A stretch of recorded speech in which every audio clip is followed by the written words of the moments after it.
Há pouco tempo eu fiz a resenha de alguns livros, as resenhas de alguns livros do escritor mineiro já falecido, Fernando Sabino, e disse da importância de nós resgatarmos os escritores brasileiros que fizeram muito sucesso, principalmente nas décadas de 70 e 80, mas que hoje andam meio esquecidos, né? A gente quase não ouve falar de Fernando Sabino. E é o caso também, eu acho, né, de Inácio de Loyola Brandão. Nós tínhamos que falar mais, né, de Loyola Brandão. Loyola é nascido na cidade de Araraquara. Atualmente, quando eu estou gravando esse vídeo, ele tem 87 anos e ele continua escrevendo. Ele é dono de uma obra bastante extensa, né, que envolve não apenas romances, mas contos, crônicas, críticas de cinema, livros infantis, biografias e textos jornalísticos, né? A maioria dos nossos escritores passaram pelo jornal. O primeiro romance de Loyola foi esse aqui, Bebel, que a cidade comeu, publicado em 1968, em plena ditadura militar, e é sobre ele a nossa resenha de hoje, pois eu acho, é a minha opinião, Bebel, que a cidade comeu é a melhor maneira de nós entrarmos na obra desse escritor tão importante, né? Eu gosto muito porque, como é um livro de estreia, é um livro que tem muitas ousadias. Vamos ver por quê. O romance vai contar a história de Bebel, uma bailarina de programa de auditório, uma moça pobre, de origem humilde, nascida no bairro do Bom Retiro, aqui em São Paulo, né?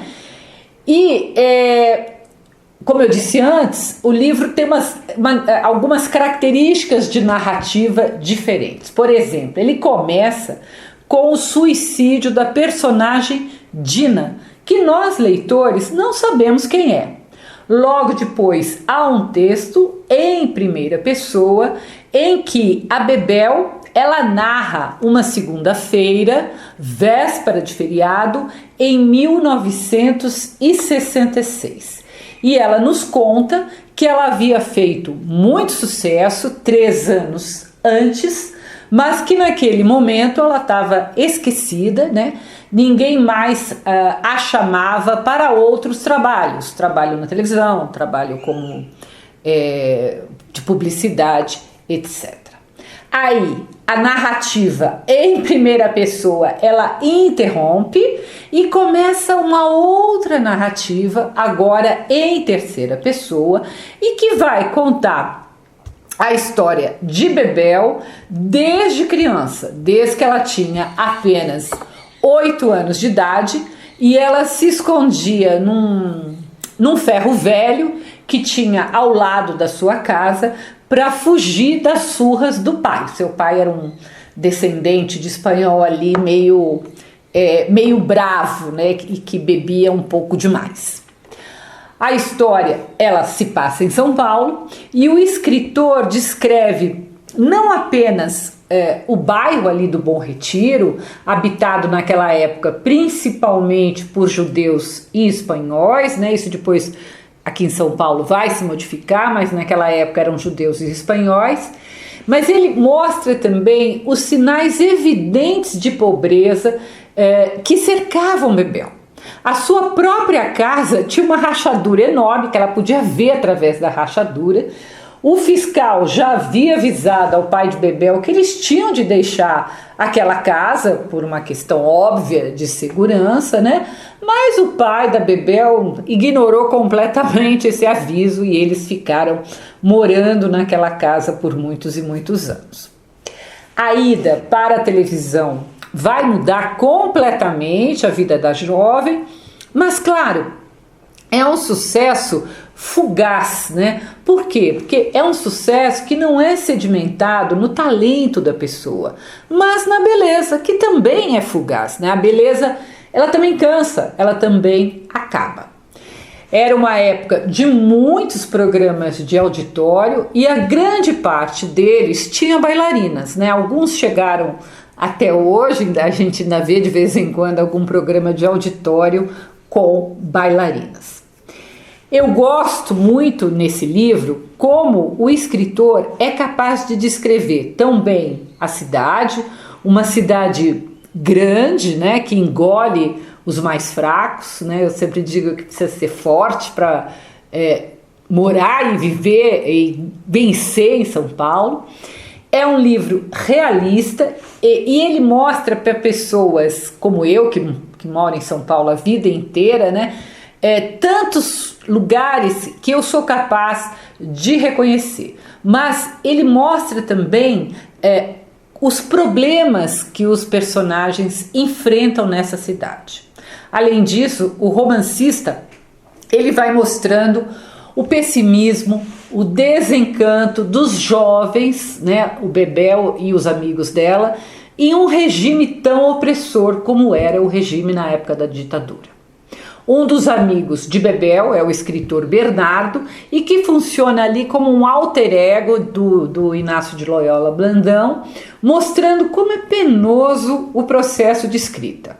Eu gosto bastante de um trecho, né, que o personagem diz, abre aspas, é difícil, muito difícil, ficar deitado em cima de um livro anos e anos, aproximar e escrever para o povo.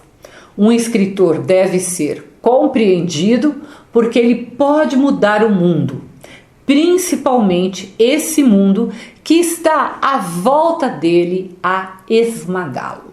Então, ele dá esse poder ao personagem, claro que é um escritor, entendendo que ele também teria esse poder.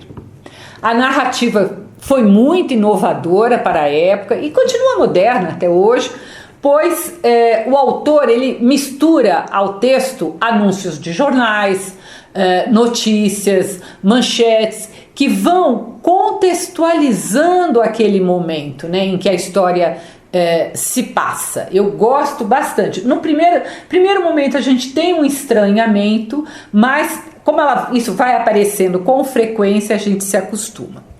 E se pensarmos bem, o escritor em seu romance de estreia, ele foi ousado até no título, né, que é completamente diferente, né? Bebel que a cidade comeu, ele usa o verbo comer em sentido figurado, né? De uma maneira que até hoje, tantas décadas depois, ainda nos surpreende.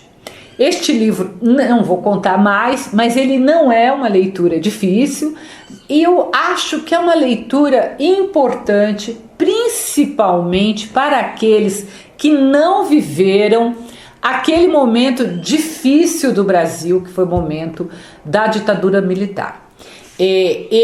O escritor opta por não se aprofundar muito nas torturas, naqueles julgamentos sumários que os militares faziam, né, e que matava, torturava tantos jovens somente por pensar diferente. Mas mesmo não aprofundando, o romance nos permite ter pelo menos uma ideia geral do que acontecia nos tempos da ditadura. Então, você pode até fazer uma crítica, é um livro datado? Em certo sentido, sim, mas livros datados também são importantes para conhecer exatamente aquele tempo.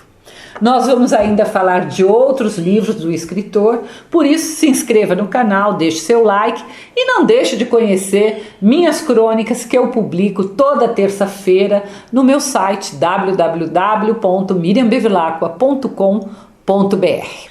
Até o próximo vídeo.